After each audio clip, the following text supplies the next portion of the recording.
Good morning, everyone. Welcome to another episode of Bold TV. Bold is beautiful, outstanding ladies with disabilities.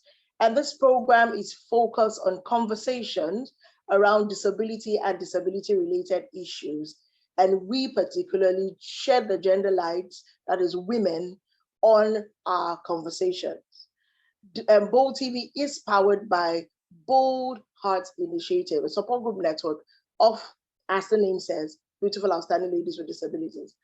Every Saturday morning by 10:30 a.m., we come to you with this conversation. And today is another interesting episode, and I want you to tune in.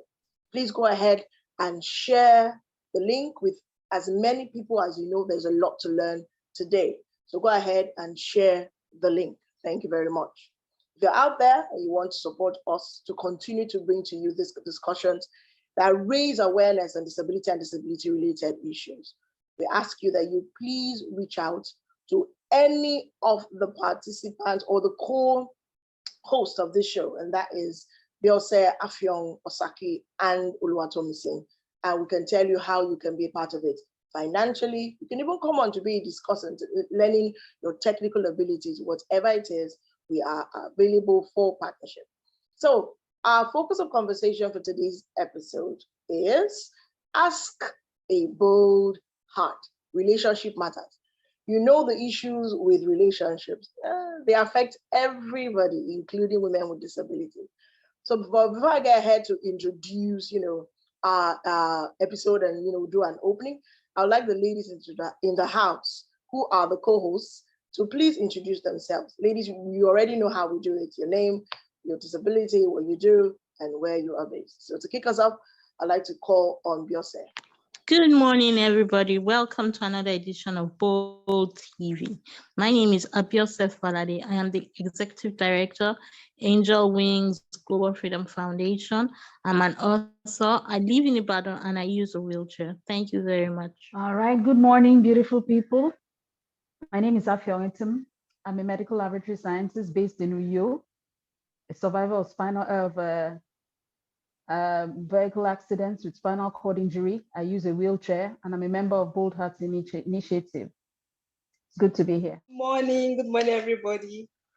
I'm Osaki Teresa Georgie. I reside in Port Harcourt, member of Bold Hearts Initiative, Webfeke Foundation, and other things I do. Thank you very much. Glad to be here. It feels good to be here once again. My name is Oluwatomisin Adeyefa. I'm based in Abeokuta, Ogun State. I'm a visually impaired person, a broadcast journalist, a sound engineer, convener Access TV, and program manager for Angel Wings Global Freedom Foundation. Feels good to be here. Thank you. All right, so there you have it. We have a full house of all our co-hosts, and we're going to be digging deep on certain issues, but focus is relationships. Now, do you think women with disabilities have relationships or issues with relationships? Of course. Earlier in the week, we sent out a request for ladies across the globe, across Nigeria, to send in their questions on different relationship matters as they are facing it. Married, single, separated, divorced, whatever. We got a lot of questions. However, on this particular episode, we'll tackle a few. On another episode, we'll come back and do some more. So sit with us and, we'll learn something. Now, before I go ahead to, begin to ask my co-host to, opine on the different, questions that have come in, we just want to say something that when we receive, cases or issues or concerns that need counsel or advice, I want you to keep in mind that we only have the single story, and that is the story of the person who is sending in their concern to us. And so our counsel and our advice on this episode is purely and only based on the questions as we receive from the participant or from the person who sent it in. Also putting it out there that every question that is going to be asked today is going to be very confidential. So the questions are going to be asked anonymously to protect, the identity of anyone who is asking. So ladies, are we ready? Or mute yourself. Let me hear you. I say you're ready. Are you ready? Ready. Yeah, ready. All right. So the first question, came in from Miss E. Miss E. E can stand for anything, but Miss E. Oh, and by the way, yes, these are real questions. We didn't from anyone, real life issues. So listen, glean from it, learn from it. Oh, and I would like to point out one more thing. I want you to understand that everybody's relationship experience is very dynamic because it involves the two persons who are individuals in that relationship. So when you hear the counsel that we are giving, I want you to take it with a pinch of salt, understanding that the counsel that we give may not be peculiar to your own situation, but trust me, you can learn from it. All right, so let me fire. So our first question on Ask a Bold Heart, Relationship Matters, comes from Miss E, and she's asking this question. Please, I am finding it difficult to accept a man for relationship because of my past experience. Could there be a therapy for this? What can I do? I'll repeat the question. Please, I am finding it difficult to accept a man for relationship because of my past experience. Could there be a therapy for this? What can I do? So I would like Afyong to please, throw in or weigh in on this question. And after that, Biose chip in. Or else we'll be here forever. Okay. Okay. Yes. Miss E, thank you for sending in your question. The fact that you're willing to talk about it is the first step. That means you acknowledge there is a problem and you actually want to get help. So difficulty with accepting or getting into a relationship, is based on underlying fear. And as you stated, because of past experiences. So we don't know what your past experience is. So we cannot say, oh, it's, enough for you to stay off or, do whatever. But what I would say is, in my opinion, usually it's always best to take time to heal from whatever experiences you may have had in the past. Don't be in a hurry. Don't feel pressure to rush into any relationship. Because more often than not, sometimes when we come out of a relationship, we may not really know the extent to which that relationship has made an impact. At first, it may seem like, oh, I'm over it, thank God, thank God I dodged a bullet. But, whether you like it or not, the time you spent in that relationship was an investment. You gave yourself. So a part of you, it was like you left a part of you behind. So don't be in a hurry. Don't feel like, there's something wrong with you. There's nothing wrong. You're grieving what you've lost. And then probably if there were negative experiences in that relationship, it's enough to put anybody off. So it's normal for you to feel the way you do. So I would advise, don't be in a hurry to jump into a relationship. You asked if there's therapy. Yes, there are people who can help you. If you can talk to, maybe see if you have access to a psychologist and you can afford to talk to the person. Or if you have someone within your family or friends that you can trust, someone whose counsel in the past has helped you, open up. Sometimes just sharing that experience can help you go a long way in helping you, walk towards healing. Let me just stop there for now. All right. So Miss E, you have heard it from Afyong. First point is take time to heal or win from a past relationship, because the truth of the matter is, no matter how brief or long a past relationship was, there was a give and take. You gave yourself. So you may want to just pause for a moment and collect yourself. Before I go on, I'd just like Biose to weigh in on this particular question. Remember to keep it brief. Go ahead. Thank you, Freki. So I don't know how long your relationship was, or Ms. E, or how deep it was, but from what I can see, you have a lot of fear in you. First of all, like Afyong said, take time to heal. Then also pray, because I know prayer has a way of healing souls and making things better. And like Afyong said, also go for a psychological evaluation. And I like to say, I'm really sorry you're hurting inside. And I hope you get healing and you get love from yourself first and foremost, other than from the outside world. First, deal with what you need to do and get your healing for yourself, your loving for yourself, everything for yourself before you share it out. Yeah. Thank you. Thank you very much. Tomisin, please, can you, throw in your thoughts on this? All right. Thank you very much to Miss E. We empathize with you that you're going through this. And I would just like to add that there are things that you need to do in the process of healing. We've all talked about how you need to get healing, how you need to be whole again, and all of that. So I would say that you take a critical evaluation of what has happened in that relationship. Part of what will be responsible for your fears are, what the other person did, what you ought not to do, what the other person ought not to have done, and all of that. So take a very, broad evaluation, excuse me, please, of what has happened,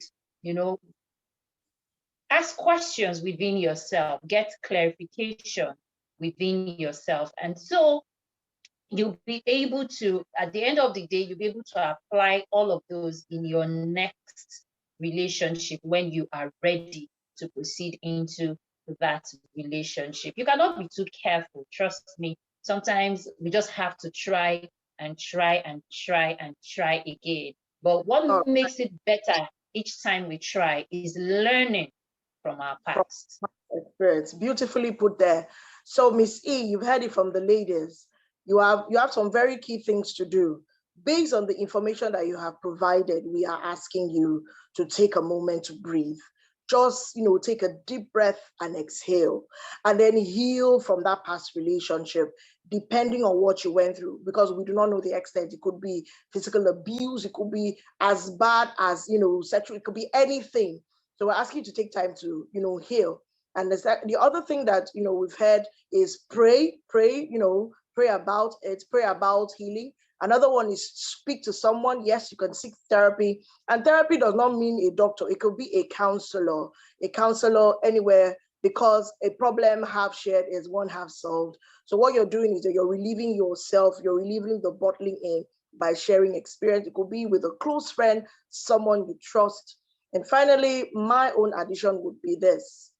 In every relationship, because the truth of the matter is that we are all people of past experiences, one of the best things that you can do with a past experience is to learn from it, and then to be fair in your new relationship by not judging that individual by the shortcomings of another person.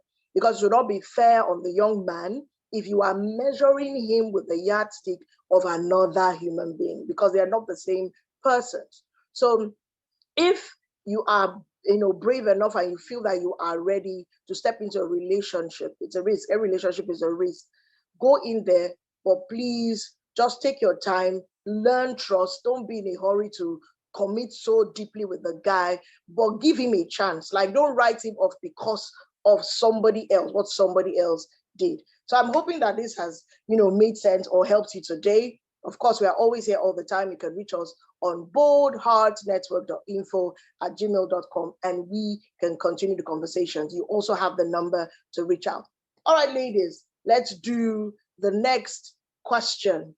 It says, good morning, Bold Hearts. I suspect my husband is seeing another woman. I spoke with my mom about it, and she advised I do not confront him about it. She said, I'm even lucky to be married to him. She asked how many of my friends with disabilities have found a man to marry, let alone one without a disability. I feel pained and don't know what to do. I do not want to anger my husband. At the same time, I need him to change. Please, what do I do? It's a story of many parts. I don't need to read it again. All right, Beyonce, go ahead. Well, my advice to her is, well, first off, you being afraid to anger your husband should not even be a problem, because one thing that you are doing that is wrong is that you are exposing yourself to many different kind of dangers in the process of doing this. You're exposing yourselves to STDs, all kinds of things, and then the mental torture that you'll be going through. And because your mother has said that you are lucky, No, he's the one that is lucky to have you. You are not the one that is lucky. He's the one that is lucky to have you. And if your mother cannot see that and wants you to stay in a relationship where you are hurt, where you are being pained, well, I don't think that is good. I won't advise you fight your mother, but I'd advise that you do what is best for you as of this time, because you are the one in the situation. You are the one who's there, and it'll be best if you know what you want and then act on it. Okay, Thank you. so just add that this is suspicion, not confirmed. So it's a suspicion. All right, Afyang, take it over. Okay. Like you said, the danger of a single story, there are lots of parties involved in this, and we've only heard from one. But for you who has reached out and, is asking for help, you suspect he's, cheating on you. First, I would ask, if I were to have a one-on-one conversation with you, I would ask, what have you seen or heard that has raised this suspicion? Because sometimes, especially as persons with disabilities, we have a lot of insecurities. And sometimes these insecurities can, come across as you become paranoid. Sometimes you see certain things and you're like, depending on, your level of self-esteem, if you feel like your mother says, oh, you're fortunate to have met this person, oh, this person has even done me a favor. Sometimes those insecurities can play out and magnify situations that are not really there. So what I would ask you is, what is giving you reason to suspect that he's not faithful? First and foremost, make sure that you have concrete evidence that he's cheating on you first, so that you don't jeopardize your relationship based on suspicion. Then the next thing would be, your mother is telling you not to confront him. Sometimes, if you don't have any other means of getting information, you don't want to sneak around and, go through his things, having a conversation with the person involved is the best way to get information. So you say you're afraid to confront your husband, but that may be the only way you can actually hear from him. Tell him your fears, depending on the relationship you have with each other.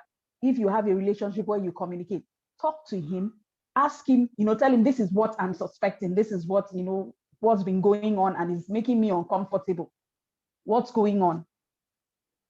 One thing you should know is that nobody does anybody a favor in relationships. Relationships are about two people coming together who have something to offer. So he's not doing you a favor, you're not doing him a favor. You are both getting something from each other. That's just it. So you may need to actually spend some time having a conversation with yourself, because obviously there are some insecurities there. Have you had a past relationship where somebody has done certain things that is making you suspect, his actions and making you think he's trying to cheat on you? And if truly he's cheating on you, then I think you need to have a conversation so that you decide the next step. Your mother is not a part of your marital relationship. That's one thing you have to know. In as much as she has a role to play in your life, she's not a part of that relationship. It's you and your husband. And if she's telling you to stay there, in a relationship you feel uncomfortable in, then you need to review that other relationship as well. Like Biose said, do what is best for you. Sit down and ask yourself, what do I want from this relationship? Is this the best for me? How is it affecting me? Because this is a long-term thing. It's not something it's not, a short-term relationship. It's a long-term thing. And if there are children involved, there's so many things you have to think about. But first and foremost, you need to have that conversation. If he's angry, fine, but at least you will get answers. Have that conversation. All right. So we also have, done justice to this question. And what I'm going to add to this is, the word that I'm seeing very boldly written there is suspicion. So it is not yet confirmed. And I'm sure you can hear from the mouth of everyone what we're saying. We're saying, don't jeopardize your relationship based on suspicion. Everybody has said a lot. So take a deep breath. This is a suspicion. What is causing that suspicion? Analyze the things. Is it his behavior? Is it that he's hiding phone? What is it that is the issue? If you can speak to him and ask, what's up, that you can try to, break that pattern of habit. So for example, maybe he's hiding his phone, he used to hide it before. You can say, oh, sweetie, please, can I have your phone? Let me just check something. And if he's not doing, there are different ways, but don't go and spoil the relationship based on suspicion. Try to get concrete evidence first. At the same time, I think the part I also want to address is I feel pained. Don't start bearing grudge, because you may be doing yourself harm. It may be unfounded. You may find that he's not doing anything, and then you were there having grudge and pain against him. So don't be quick to decide. Don't be quick to conclude on your marriage or your husband. Just be there and be careful. Third party in what they call it, third party involvement. Third party involvement in marriage is always very risky, no matter where it's coming from. So work it out, both of you. All right, let's move to another question. And this one, I think Tomisin, I'd like you to weigh in on it. So let's listen, and Osaki, if she's here. So it says, good morning, Bold Hearts. Good morning. I met this guy while at the university, and we have plans to get married very soon. Early in July, I got a scholarship to study in one of these Asian countries. I was given an opportunity to come with someone, but at my expense, since the scholarship covers just me as a student. My fiance has asked me to defer my admission to enable him save up to go with me. He talks of nothing else than the fact that he would be seizing the opportunity to leave Nigeria and better his life. After my studies, however, am expected to return to my home country. However, I have a feeling I wouldn't be returning to Nigeria with my relationship. I love him and do not wish to lose him. What do I do? So me say, fire down. What can she do? Frankie, when you see that people already know the answer to some of these things and they ask you this question, you are tempted to laugh, like you've already said it yourself. Sometimes I want to believe that as a human being, we have a way of evaluating situation. And this is a clear picture that she knows already that she's probably not going to come back with that man. And in the first place, I mean, if the man is asking you to defer your admission in order for him to save up and go with you, and then he talks of nothing else, you've concluded it yourself. I really don't know how to deal with this, but I want her to, if she's still going to go with him, because you cannot change people's mind. Left to me, I would have said she should find a way of not going with the man, and probably even putting an end to that relationship, because for me, that relationship looks like a selfish one. It looks like a selfish one. But you cannot always dissuade people when their minds are made up over things. If she's still going to be going ahead with the man to this Asian country, I would say that she makes up her mind, heal before going on the journey, so that when he eventually breaks her heart and she's about to return to Nigeria, she'll be able to move on. Okay, Tomisin, thank you very much. Tomisin is of the opinion that, my dear lady, somehow at the back of your mind, something is telling you something that you may want to sit down and amplify that voice and listen to it and not allow fear to quiet it down. But let me hear from Osaki. Osaki, do you have a different opinion or something to add to what Tomisin said?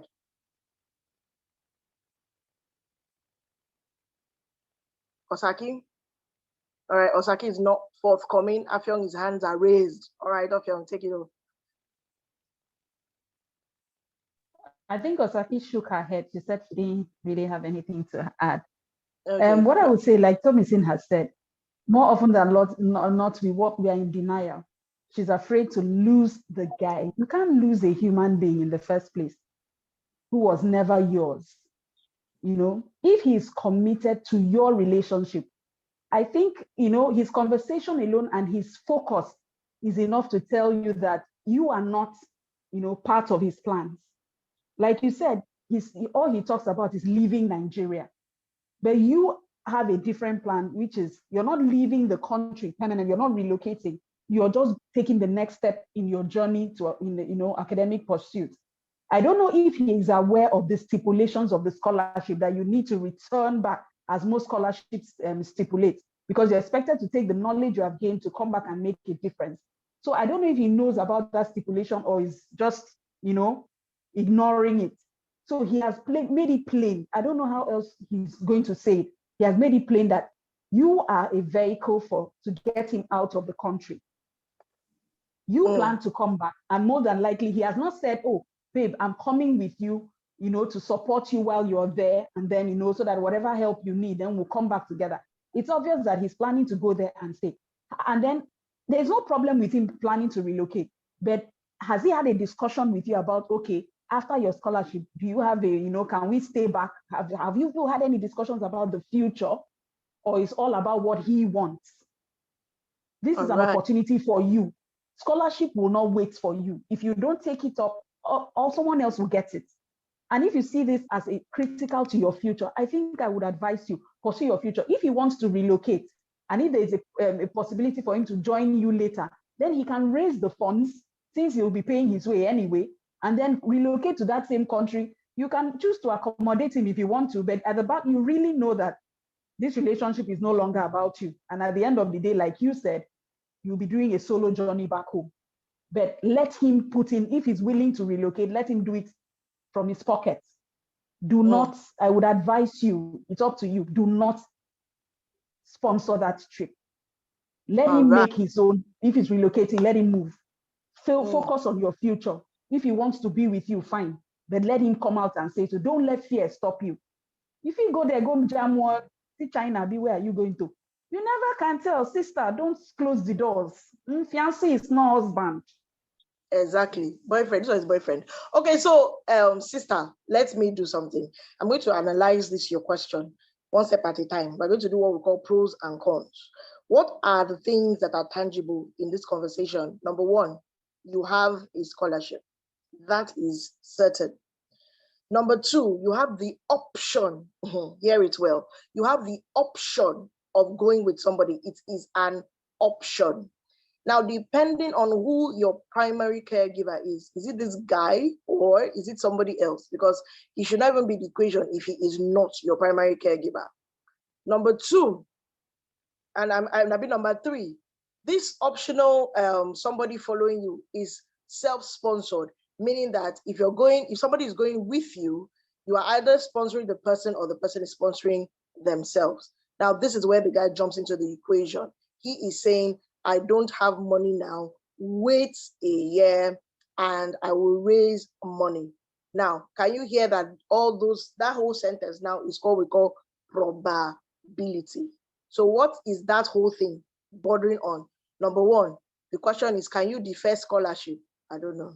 I know admission. I don't know about scholarship. So if somebody knows, tell me. So you may want to find that out. Number two, because, I saw people shaking, scholarship is not admission. So can you defer scholarship? You may want to find out, or else he will lose it. Number two, how is he going to raise the amount needed to get to Asia? Is 1 year enough for him to do that ceremony that he's planning to do? Or it is, because right now it is still under probability. And what happens if after 1 year he's not able to raise it? Are you hearing everything? Number three, I'm saying now is, what is taking you to that Asian country is what we call study. So you're getting a study visa. So when you finish there, you will leave. The question I'm asking you, the person that is supposed to go with you, what visa is that person getting? You see, these questions, they're very deep. What visa is that person getting? What kind of visa is the person getting? Because the person is not going to get the visa that will keep that person in the country while you have to return. So are you hearing it? So understand that even if you defer your admission and the guy finally raises money to go with you, whatever visa he gets is tied to your scholarship. So by default, he too is supposed to come back to Nigeria when your study is done, meaning that if he's planning to relocate to that country, automatically he will become an illegal person and he cannot get you back. to that country, he will be there underground. So you see that the relationship is far and long, whether he comes now or not. The only way this conversation should move forward is to ask him, guy, when you get to this country, when I finish my studies, what are your plans? Because you will not have a visa. Ask him that question. Because if you come back and he stays, he will be likely an illegal citizen, meaning that you are not together, because you will be in Nigeria and he will be there hustling under the ground.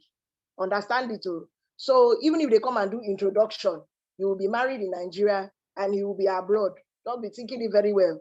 Many have married like that and found out that they were not married after a while. So that's the advice. So this is my candid advice. Go on scholarship.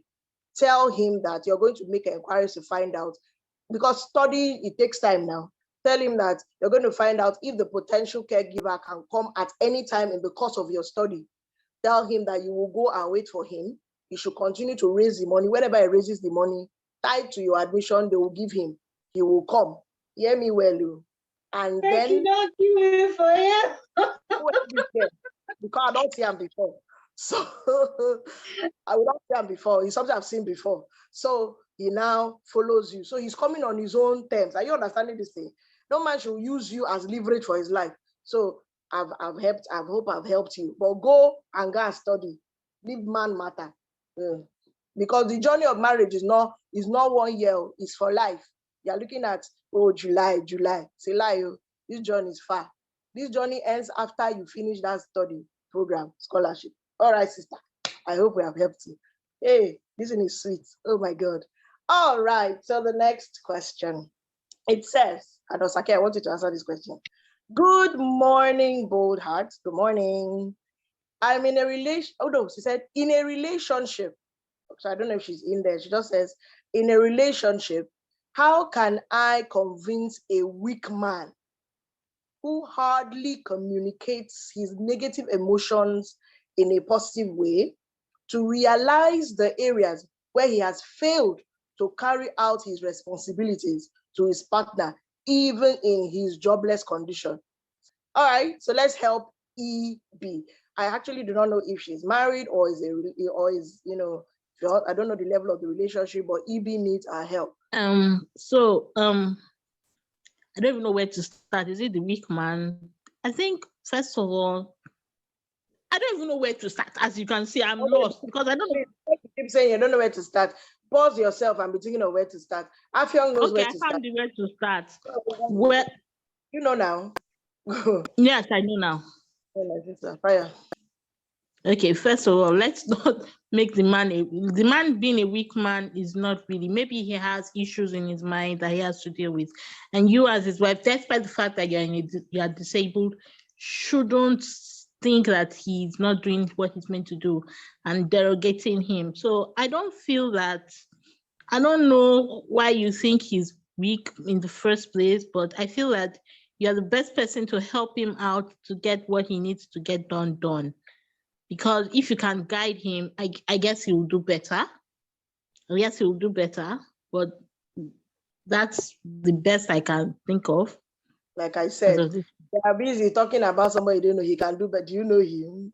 He can do better. Let's fix the issues that we are seeing currently, as they ask it, yeah? No assumption, we don't know. Let's not assume. Let's ask based on what they have supplied us. Here, she's talking about a relationship that she is in. And how can she wants to convince a weak man who hardly communicates his negative emotions in a positive way to realize the areas where he has failed to carry out his responsibilities to his partner, even in his jobless condition. Afia, help me. Well, there are a lot of strong emotions in that short, question. A lot of strong emotions. What comes at me at a glance is there is an issue of communication. The two people in that relationship do not, there's poor communication. They don't know how to communicate effectively. And then for the woman, if she's a disabled, the person with a disability, what I would want to ask her is that, is she employed? Is she employed? Is she, financially empowered, contributing to the relationship, considering that, it seems, because it's obvious that she's really pained about the man's inability to actually, contribute financially. That's what I'm assuming. So I would like to know, is she the one, holding the relationship together financially? Is she contributing financially? Because I can imagine how frustrating that would be. And then, this stereotype that, the man is, generally the man is the provider, but relationship dynamics have changed over time. If the man is jobless, has he always been jobless, or is it a recent occurrence? Is it a recent occurrence? And then calling him weak, well, I don't know what that means to her, what, she considers as being weak. Is it his inability to contribute, or his physical disposition, or, the way he, communicates with her? Then she talks about his communication, his emotional communication. As far as I know, I don't know when you say communicating his negative emotions in a positive way. There are some things that come to my mind right now. Is there abuse? Does he become abusive when he's angry, or when he has negative emotions? Does he become abusive, or, either verbally, physically, emotionally, or otherwise? So these are some things, that since we don't have the whole picture, I don't know what to tell her. Than they need to talk to each other.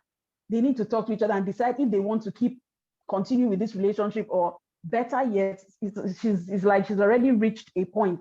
She's fed up. So I would advise, if she needs to take a break from that relationship, depending on what type of relationship it is. So if it's, cohabitation, I think everybody can answer their father's name for a while. Let's know where we are at. But if it's a marriage, then it's not something you just walk away from. She needs to have it, talk to the guy. And where she's coming from too, may inform how she sees the man. She may come from a background where the man is supposed to carry every responsibility and all that. So this man not having a job and then having the guts to talk may be a problem. So there are so many issues, underlying issues in this thing. So since we don't have the whole story, it's just her side, she's the one communicating how she feels. We don't have the whole story, we don't know the whole scenario, but I would advise the two of them need to sit down and talk and decide, are we moving forward, or let us just go to your tent, so Israel. Oh, so right. that more damage is not done. All right, so thank you, Afyong. Afyong has said, communicate, open the lines of communication, not just internalizing, but it's time to speak to one another. All right, let me hear from Tomisin about this briefly, and then I'll weigh in my mind on this. Okay. Open the lines of communication. And I would want to add that when you are opening that lines of communication, it's also good to evaluate the man before you start that conversation with him. We come from a society where we believe that the man is supposed to be strong. The man is supposed to, shoulder every responsibility. And so an average man, if he's unable to meet this societal demands, marital demands, they feel less of themselves. And so a lot of them would, return to their shell and begin to do things the way they feel, forgetting that the other person also, feels some type of way. And, for every action, there is a corresponding reaction. And so you as his partner, as his wife or his spouse in this, have a whole lot to do. You first need to know because the soul of all of this is the fact that he is jobless. That let's not even shy away from it. She has already mentioned the basis, the fact that the man is jobless. And we know when a man is jobless, you cannot contribute financially. That's one thing you cannot do. And so she's probably the one shouldering this responsibility, and she's tired. And because, a lot of men usually will not talk unless you probe, you whine, you tune, you try and, ask them to talk and all of that. So she needs to do a lot more in understanding the situation, understanding the man. And so when you are able to understand the man in question, you're able to say, oh, if he's just getting jobless recently, you're able to know that, okay, is he making effort to get a job? Because we all know the economic situation of the country now. So if he is making efforts to get a job, and usually he's not that talking kind of person, he may not be able to express how sad he's feeling. He may not be able to put his thought into words or actions. And so you are seeing it as a sign of weakness because you want to hear from him. You want him to perform some miracle and spring out something. So you need to do a lot of understanding as a woman in this situation. Thank you. Okay, Madam Ibi or Sister Ibi or Sissy Ibi, just breathe small. First of all, from your question, very strong emotions that are making us see how you see the man. You see him as a weak man. You see him as a non-provider. You see him as somebody who is not able to communicate emotions positively and maybe is loaded with negative emotions, whatever they are displayed as, whether anger or depression.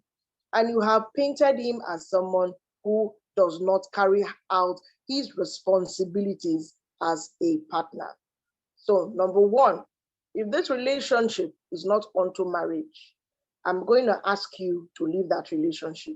I'm not even joking. You are not seeing this man as a man. So you will be doing him damage and yourself damage because you will continue to talk him down. He will probably react by tearing you down, and one day he will enter the road and fight. And if you're a woman with disability, he will beat you. And it will enter inside domestic violence. If you are not married, if it is boyfriend, girlfriend, if it is partner, something, like Afion said, if it is cohabiting, you don't need to convince this man anything. You need to convince yourself to work out and go and take care of your own self. Do you understand? If it is a marriage, then like they have said, open the lines of communication. If two of you are not able to talk like two adults, maybe emotional, everything will start, then you may need to bring in a third party who is a marriage counselor, not your friend, not your mother, not your auntie, a trained marriage counselor everywhere. And then you bring that person in, that the person will now come and mediate communication so that you can express how you feel, he can express how he feels, and people can begin to move forward. So we hope that these have helped you. But currently, the way you see this man as a weak, and this thing that you said now, is nothing that people have. You don't like this man. Let's just put it like that. Talk less of love. You don't like him. Let's just say it. He's not somebody you like. You don't describe somebody that you love like this. You don't like him. So if it's really don't convince, you are not the Holy Spirit, you are not something. So step away if you're not married. If you are married and you want it to work, get a third party, because I don't think even two of you can open the lines of communication by yourself. All right. Now we have two more questions to go, and we have to do it a bit quickly. All right. Dear Bold Hearts, my husband's demand for sex is becoming unbearable. We've been married for 12 years now and have 8 kids. I am really struggling to take care of them. He wants us to make love every day, and I am not exaggerating here. I usually would go around the house all covered up because anytime he sees my flesh or any flesh of my body, he's aroused and wants to go down. I have to have my bath and pretend to be asleep most nights to avoid his wahala. I had tried to engage him, and each time I do, he says I should be grateful that he finds me attractive and be assured that he isn't seeing another woman. To make matters worse, condom he will not use. To withdraw, that one is another wahala. On my part, I have tried many family planning methods. I've tried the pill, I've tried injectables, chips, IUCD, you name it. In fact, my last baby came when I had the IUCD on, and the doctors maintained I couldn't get pregnant until I was about to deliver. I am tired, I am afraid, I am sad. Please help.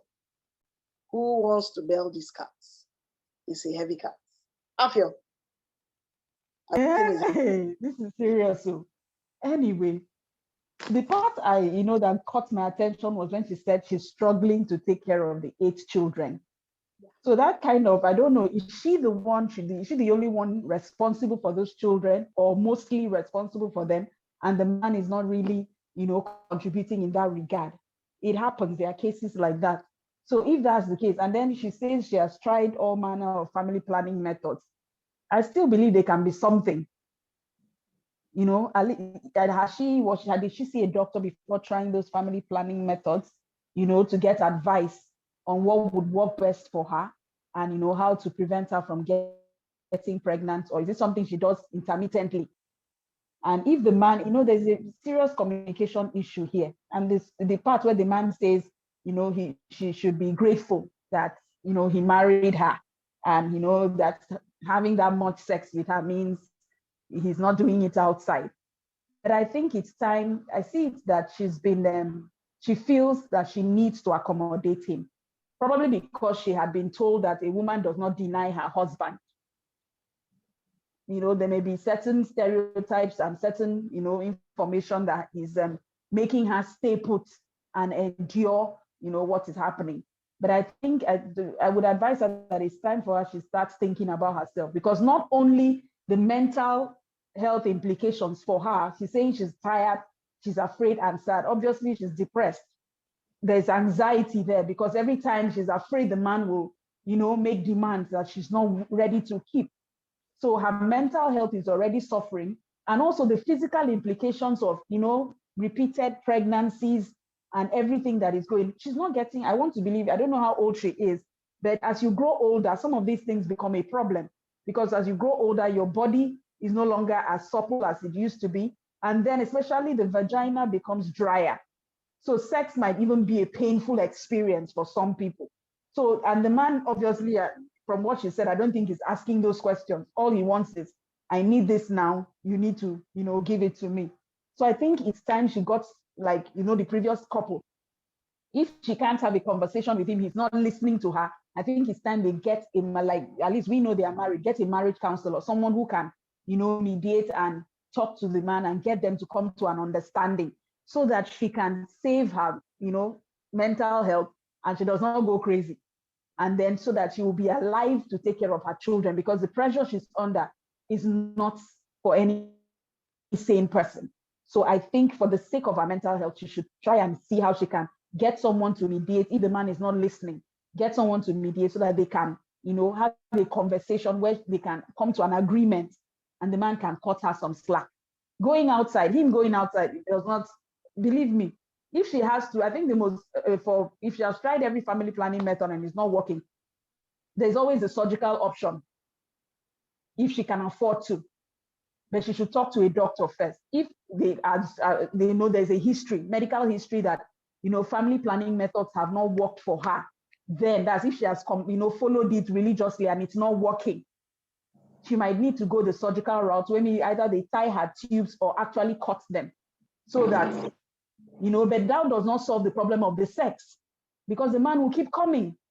So they need to have a conversation regarding the man's libido and how it is, the pressure it's putting on her.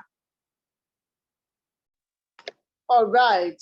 Thank you, Afyong, for, speaking to that. I have something to say about this, but I just want to ask if anyone would like to chip in. You said you want to. Tomisin, do you want to? So I can chip in.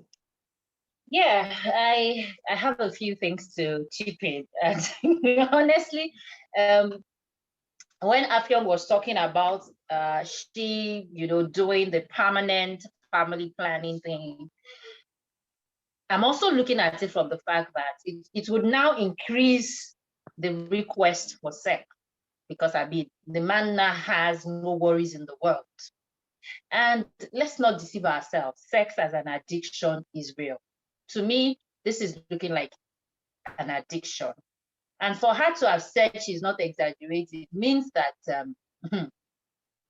what she has even said in that message is quite little to what she must be experiencing.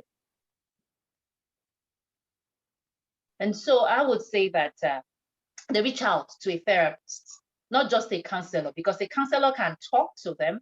The man will say, we change, and probably will not change. Like, they need to walk through the process of therapy. Somebody's addiction or libido is not right here, and the person needs to, get help. And so I would say that the woman, while they are seeking ways to stop childbearing, especially permanent ways now, because for her to be using the IUCD, I want to believe that that was inserted in an hospital. She must have gone through the routine. So while she's seeking maybe permanent family planning, the man could also come in for a permanent family planning. They do sterilization for men as well. So, of 8 children, how many you want born again? Wait till you want born again where you never born. You know, one born Jesus or Muhammad. So I think they can both, do, either of them could, go the permanent way. All right. So let me weigh in on that. Okay. So because I like to speak to exactly what I see here. Her first concern, number one, is her husband's demand for sex. So I think everyone has said something to it. So you may want to have a conversation with him. Can you guys go and see, a sex therapist or someone to speak about, issues of libido? Could also be that it's possible, because yes, it is possible that your libido is low, and you can also take some medication, all prescribed, to increase your own libido to match him, if it is not a sex addiction. Because you've been married for 12 years now, so 12 years is not a short time. So his pattern, in fact, normally when they say sex reduces, so for you want to even be, whether it's increasing or reducing, I don't know. But you may want to say sex therapist, either your own libido is going down, where when you started the relationship, because I feel that you started this relationship and you could match him for, at this pace. But because of now the issues of childbearing plus housework plus all that, and currently your mental state, you're not able to meet up with him where you were able to match him before. So you may want maybe some supplements to help you with that. So check with the hospital. It's possible to get that done to increase your libido and increase your vagina, if it's getting dry, to help with that, so that it's more fluid and all that. Next one, childbearing. If you have had 8 children until you have tried, except you want to make it 12, but it's okay to go with him, because obviously for you to have had all of these family planning methods, that means he's aware that you have been trying to do family planning. So I want to ask you to go with him on your next family planning appointment. Don't go alone. Go with him. That's if you have not done this, because you want to try things that are different. Because from what I see now, the conversation that you've had with him has to do with only sex. So let's, that's by the way.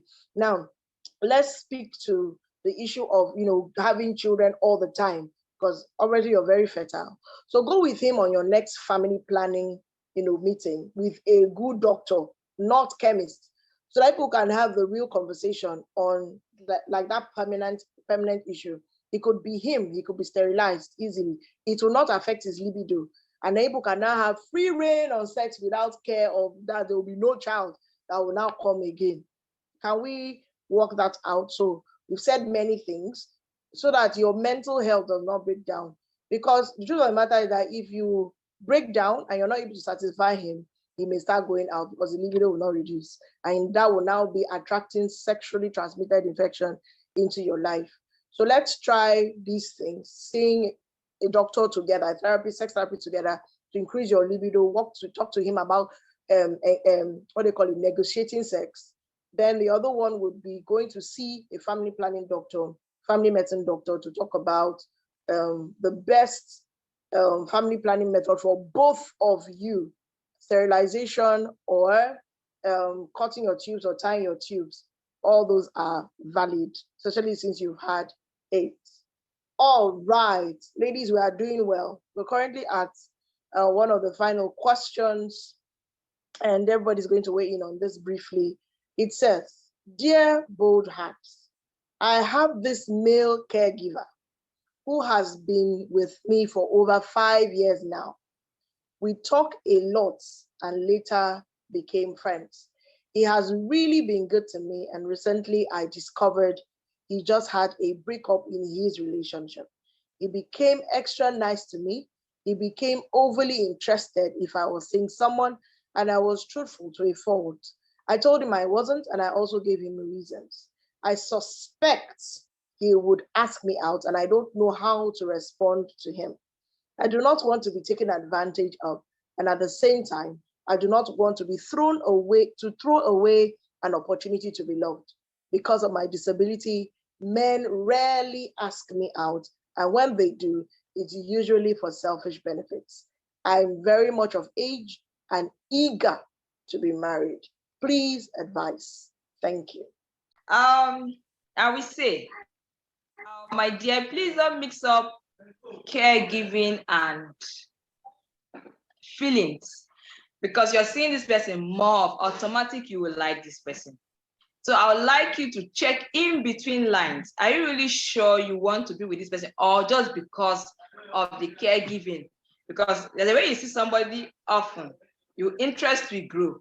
But at times, take a leap back and check, do I really want this person? Will this person be able to play, tell you that if you're in a room, play the music, and whoever comes in, you should dance with the radio. So with the song you just played. So are you sure that person can fit into your lifestyle, into your life, not just because he's a caregiver? Of course, if that person does not ask you out, someone will still ask you out. Let me tell you the truth. And you still have somebody that will help you out and still have a caregiver and still marry you. So don't mix caregiving and feelings. Try and figure out how much 2 of you can stay together outside the caregiving. That's what I was telling you. Thank you. Right. So emotions at play here and see if it is not an issue of codependency or mistaking kindness for love. Biose, add to that. Everybody's adding to this, yeah? So Biose. Yes, thank you very much. Like Osaki said, try to separate your emotions from the job. And so I know a lot of caregivers end up marrying their words, the people that they take care of. I know that happens quite a lot, but try and see whether you are doing this. You think, first of all, you say you suspect he may ask you out. Well, I think you should first wait until he asks you out and not let that be the reason why. Let him first ask you out. Then you can decide whether. Basically, don't go and start shopping for wedding gown. That's what we're saying. Yes. Yes, don't shop for wedding gown. Yes, calm down, my sister. Let him first ask you out because you suspect he has not asked you out. Most caregivers want to know after 5 years. He wants to know more about you. He's been around you for 5 years. He wants to know why men are not around you. What is the problem? Whether he can help you navigate that part of your life better. Maybe that's what he's trying to do. Maybe he's trying to see if someone likes you outside and he heard about it and he wants to know. Maybe it's not him. Maybe it's someone he knows. Maybe it's someone he has heard from outside. So let's calm down first, sister. Let's see what is going on. Then about the fear of men. I think you should, in life, we are afraid of a lot of things. So it's going to be mind over matter for you. You're going to have to overcome your fear and broaden your horizon. All right. Yes. So Beyonce has said something. She said, and I added it in the better way, don't sew wedding gown before the proposal. Even sometimes proposal does not end up in marriage. So this is a suspicion. Don't go planning the wedding or the relationship before it starts. All right. Thomason, do you want to add to this? If everybody's adding. Okay, everybody's adding. Well, our dear lady, you need to calm down. You need to take a very deep breath. Yeah, I understand the eagerness to be married. I understand the fact that, oh, probably you've had so many heartbreaks and here you are willing to try again. But you need to really, really calm down and not, end up placing your cart before the horse, And so first thing first, it's a suspicion. He may not end up asking you out. And so if he doesn't, you wouldn't be, feeling hurt. Because sometimes as women, when we crush, and then we are expecting our crush to just make that bold move. And eventually they do not make that bold move. It's in, they call such things, you have something you call premium tears. Because from that crush, it now moves to something more deeper. You begin to feel bitter about the other person, about yourself, and you begin to think you are inadequate or incomplete or you are not worthy. So I need you to relax. If he comes around, then you need to start thinking, oh, is this just about the fact that you are caregiving for me? Or is there something that probably you missed within those 5 years? Sometimes, a lot of times, sometimes these people that give care to us, they have these feelings. They develop it over time. And probably for one reason or the other, they do not know how to approach it. They do not want you to see them as coming to take advantage of you and all of that. So you need to really sit down and evaluate your 5 years of working together. And if you now find it convincing to want to go into such a relationship, you need to now begin to see that outside caregiving, the both of you are able to build a relationship. If it's not working, if you give it a try for a few weeks, few months, and it doesn't look like something that you want to go ahead doing, there is no crime in calling it a quit. Thank you.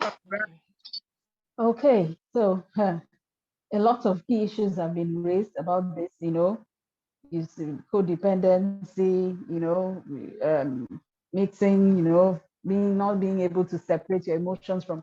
It's one thing to know somebody in a professional capacity, it's another thing to know the person outside of that setting.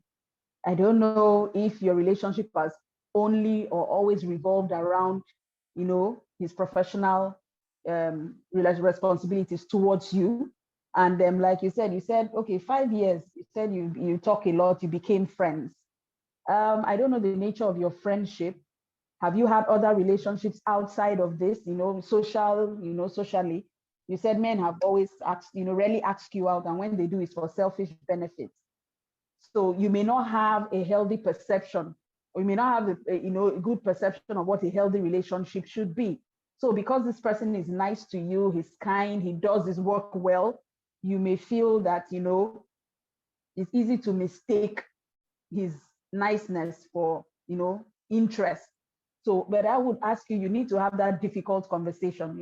Women, sometimes it's easy for us to make assumptions. The minute somebody smiles at you a certain way, or talks to you a certain way, and it's obvious that you may have developed a crush even when he was in another relationship, because it looks like you were waiting for him to be free. You were hoping he would be free one day to look at you differently. So probably there was some interest on your part. So, but you have to have that difficult conversation. Ask him outright. You say you're friends, you said talk a lot. Ask him outright how he feels about you outside of the professional relationship. If he sees you as more than just a friend, ask him outright. If he doesn't, it will hurt. You will feel bad, but then it's a conversation that needs to be had, so that at the end of the day, you don't end up ruining a good friendship, because you wanted to get married, you're eager to marry, you want to be in a relationship, so that you don't end up ruining a good friendship. Just ask him outright, how does he see you? Does he see you as more than a friend? Would he think of, going out with you or dating you? Hear from him, let him be free to speak his mind. And then, don't put pressure, because at the end of the day, so that you won't have lost a friend and also not gained, a partner. So try have that conversation as as much as possible, so that you know where both of you stand, and then so that you can see how you can salvage your friendship and move on. As far as being very much of age, I don't know what that means.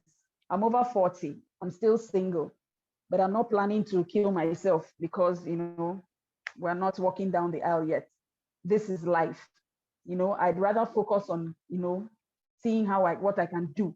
It's usually when we don't engage ourselves in other means, we now feel that pressure. So yes, to get married is good, but don't let it be the driving force. If you approach any relationship from the point of desperation, believe me, you will miss the red flags, you will miss certain signs, and you end up hurting yourself and maybe somebody else.